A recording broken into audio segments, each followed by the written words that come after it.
কি সমস্যা আপনার? জি কোনো সমস্যা নাই তো ম্যাম, আপনার একটা কেকের অর্ডার ছিল।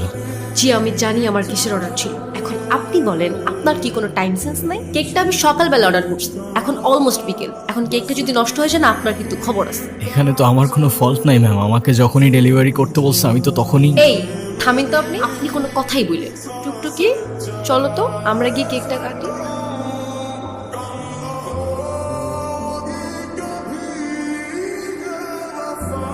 আচ্ছা সরি, আমি আসলে বুঝতে পারিনি আমার কথায় আপনি এভাবে মন খারাপ করবেন। আরে না না, আমি আপনার উপর কেন রাগ করতে যাব? ডোন্ট ওয়ারি, আমি কিছুই মনে করিনি, আপনি নির্দ্বিধায় থাকতে পারেন। তাহলে আপনি এভাবে দাঁড়িয়ে আছেন যে? আমি তো বিলটার জন্য দাঁড়িয়েছিলাম, ক্যাশ অন ডেলিভারি ছিল। সরি, আমি একদম ভুলে গেছি। এই যে আপনার পেমেন্ট। Thank you. আপনার নাম্বারটা দেওয়া যাবে? কেন? এমনি। 01669। হ্যালো, আসসালামু আলাইকুম। ওয়ালাইকুম আসসালাম, কেমন আছেন? কি বলছেন? আমি জুই, ওই যে আজকে আপনাকে যে মেয়েটা বকলো, আমি সেই মেয়েটাই। ও আচ্ছা, হ্যাঁ বলুন। আচ্ছা আমার জন্য একটা পেস্ট্রি আনতে পারবেন? আমি আপনাকে টাকা দিয়ে দিব। এখন তো প্রায় 1:30 বাজে। তো কি হয়েছে, আপনাদের তো 24 আওয়ার সার্ভিস। আচ্ছা আপনি আমাদের অ্যাপ থেকে অর্ডার করুন, কেউ না কেউ গিয়ে দিয়ে আসবে। না আমার তো আপনাকেই লাগবে। মানে? না মানে আপনি যদি একটু আসতেন ভালো হতো। এখন তো অনেক রাত, কে না কে আসে, আর সময়ও ভালো না। যদি কোনো দুর্ঘটনা ঘটে। আর পেস্ট্রিটা আমার জন্য না, একটা বাচ্চার জন্য। খুব বায়না করছে, আপনি একটু নিয়ে আসেন না প্লিজ। আচ্ছা ঠিক আছে, আপনি অর্ডারটা করুন, আমি নিয়ে আসছি। ওকে। কি দেখছেন? আপনি তো বলেছিলেন পেস্ট্রিটা একটা বাচ্চার জন্য, রাইট? আমি তো বাচ্চাই, আমার বয়স কি বেশি নাকি? আচ্ছা যাই হোক, আমার বিলটা দিন, আমি চলে যাই। বসেন তো, দেখতেছেন একটা মানুষ খাচ্ছে আর আপনি তাকে তাড়া দিচ্ছেন, এটা কেমন কথা? হ্যাঁ আচ্ছা আপনার বাসায় কে কে আছে? কেউ নেই। আপনার বাবা মা কোথায়? জানি না, আমি আমার সম্পর্কে কিছুই জানি না। আমি কে, আমার বাবা কে, মা কে, কোথায় আছে, কিচ্ছু জানি না। আপনার কোনো বন্ধুও নেই? না। আজকে থেকে আমি তোমার বন্ধু। ফ্রেন্ডশিপ মোবারক হো মেরা দোস্ত। শুক্রিয়া, আর ফ্রেন্ডশিপ মুবারক হোক। আরে তুমি এখানে? এলাম তোমাকে দেখতে। আমাকে দেখতে? হ্যাঁ, আর কত কাজ করবা? হ্যাঁ, এত টাকা নিয়ে কোথায় যাবা? কোথায় আর যাবো? কিন্তু আমাকে তো যেতে হবে। কোথায় যাবে তুমি? আমাদের বাড়িতে। ও আচ্ছা, যাও ঘুরে আসো, ভালো লাগবে। ঘুরে আসো আবার কি? তুমিও তো যাচ্ছ আমার সাথে। আমি কেন যাব? তোমাকে আমার সাথে যেতে হবে। আরে না, কি বলো, আমি গিয়ে কি করবো? আমি এত কিছু জানি না, মা তোমাকে সাথে নিয়ে যেতে বলছে। আচ্ছা এবার না হয় তুমি গিয়ে ঘুরে আসো, আমি পরে কখনো যাব। না, তোমার এক্ষুনি যেতে হবে আমার সাথে, আমাদের সরিষা বাড়ি। কোথায় বললে? সরিষা বাড়ি, আমাদের বাড়িতে।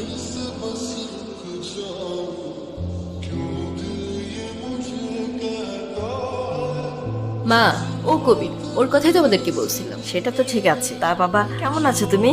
আসতে কষ্ট হয়নি তো? জি আলহামদুলিল্লাহ ভালো, আর না আসতে একদমই কষ্ট হয়নি। আপনারা সবাই ভালো আছেন তো? ভালো আছি। জোর মা, ওরা অনেক দূর থেকে এসছে, ওদের জন্য খাবারের ব্যবস্থা করো। হ্যাঁ তো, আমার কত রান্না পড়ে আছে। তুই আমার সাথে চল, ওর রুমটা সুন্দর করে গুছিয়ে দিবি। হ্যাঁ, চল। আয়। তাহলে তুমি একটু রেস্ট করো, আমার আবার গ্রামে জরুরি একটা সালিশ আছে, আমি ওটা সেরে আসতেছি। হ্যাঁ ঠিক আছে আঙ্কেল। আরিয়ান, কে আরিয়ান? আপনি আরিয়ান না? আপনার মাথায় যদি কোনো সমস্যা না থেকে থাকে, আই গেস আপনার কানে সমস্যা আছে। একটু আগেই তো বলে গেল আমার নাম, আমি কবির। ওইটা তো ওরা জানে, আসল পরিচয় দেন। আপনি কে? আমি অতৃপ্ত আত্মা, ভ্যাম্পায়ার, ভূত। হ্যাঁ, তোমাদের কথা শেষ হলে চলো তোমার রুমটা দেখিয়ে দিই। হ্যাঁ চলো চলো। কি দেখছো? সবকিছু কেমন যেন পরিচিত লাগছে, মনে হচ্ছে এখানে এই গ্রামে আমি আগেও এসেছিলাম। তাই নাকি? তো কবে এসেছো শুনি? জানি না। ও সব জানে, না জানলে ভান ধরছে। স্যার ওরে কি খাইয়া দিমু? এখন কিচ্ছু করতে হবে না, সময় সুযোগ মতো সবকিছু আমি দেখবো। তুই খালি ওর দিকে নজর রাখ। ঠিক আছে স্যার। আচ্ছা চলো, তোমাকে গ্রামটা ঘুরে দেখাই। হ্যাঁ চলো চলো। চলেন চলেন। তোমরা কোথায় যাচ্ছ?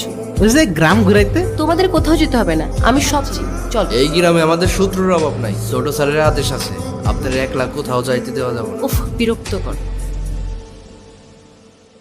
কেমন লাগছে আমাদের গ্রাম? সুন্দর, আই মিন অসম্ভব সুন্দর। তাহলে তোমাকে এত আনমনে লাগছে কেন? জানি না, তবে এখানে আসার পর থেকে কেমন যেন সবকিছু এলোমেলো লাগছে, কিছুই বুঝতে পারছি না। কেন? সেটাও জানি না। এখন এত কিছু চিন্তা বাদ দাও, সন্ধ্যা হয়ে যাচ্ছে, বাড়ি যেতে হবে। চলো। সন্ধে হলেই বাড়িতে যেতে হবে কেন? কারণ আমাদের এখানে সন্ধ্যা নেমে আসলে ভূত আসে। হ্যাঁ? বিশ্বাস করো না তো? হুম, ওয়েট। অনেক ভয় পেয়ে গেল। আচ্ছা চলো। তোরে কি বলছিলাম মনে আছে? সেই জন্যই তো গিয়েছিলাম কাকাবাবু। তাদের মধ্যে দেখি মধুর সম্পর্ক।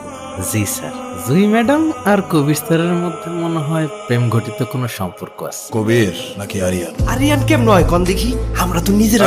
ওর দিকে খেয়াল রাখ, কোনো রিস্ক নাও যাবে না, সুযোগ পয়সা সবই করতে হবে। ঠিক আছে। শহরে থাকি কি না কি খাস আল্লাহ জানে। সারাক্ষণ আমার টেনশন লেগেই থাকে। এই নে পেট ভরে খাবি। সঞ্জয়, নতুন মেহমান নিয়ে আসছস, একটু সাবধানে থাকিস। আমাদের তো শত্রুর অভাব নেই, যে কোনো সময় যে কোনো কিছু হয়ে যেতে পারে। তুই যে কি বলিস না ছোট, আমাদের আবার শত্রু কোথায়? হ্যাঁ, গ্রামের সবাই আমাদের কত ভালোবাসে। তাছাড়া কেউ জেনে শুনে আমার কিংবা আমার মেহমানের কোনো ক্ষতি করবে না। বাবা কবির, আমাদের গ্রামটা তুমি কেমন দেখলে? আপনাদের গ্রামটা বেশ সুন্দর, তবে আমার কেন যেন মনে হচ্ছিল এখানে আমি আগেও এসেছি। সবকিছু কেমন যেন আপন আপন মনে হচ্ছে। ঢাকায় তোমার কে কে আছে আর তুমি করো কি? একটা রেস্টুরেন্টে জব করি, একাই থাকি। পরিবার বলতে তেমন কেউ নেই, অনাথ বলতে পারে। অনাথ কেন বলছো? আমরা আছি না। আমাকে কি তোমার মায়ের মতো মনে হয় না বাবা?